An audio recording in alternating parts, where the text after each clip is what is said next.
So what you learn is you cut left to right on the outside and right to left on the inside, and that is because of the way that cutters are sharpened.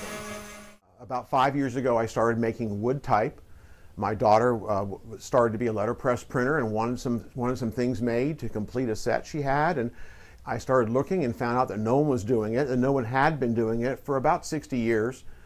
And so I went ahead, as an industrial arts teacher, I understood how to work with machinery, and I went ahead and reproduced a machine to sand down the maple blocks, and I can make big maple blocks now that are 918 thousandths, mirror polished across the entire surface, which is what the printers used to make in the 1800s. I also then went ahead and researched pantographs. I went to the Hamilton Wood Type Museum and spent a week interning with Nora Broski, the last remaining wood type cutter alive. And the industry was just, and the museum was so glad to have someone trying to restart this. They let me open things up and take apart machinery. I then came home and built my first big pantograph. I've modified 2 smaller pantographs now out of engraving machines to make wood type.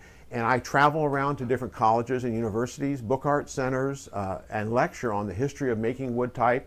Then I let each student actually cut a small piece of wood type with my pantograph. These are all graphic design students and architecture students and people that just really want to touch the type. There's been a revitalization of interest in letterpress printing, and all the colleges and universities that got rid of their equipment 20 years ago when offset came along are now buying them all back.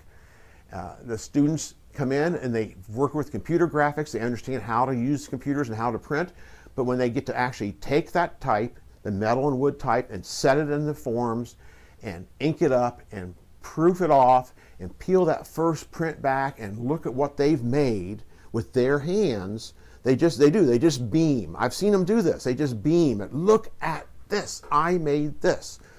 And it's just been very, very rewarding for me to see how excited they get about what I make.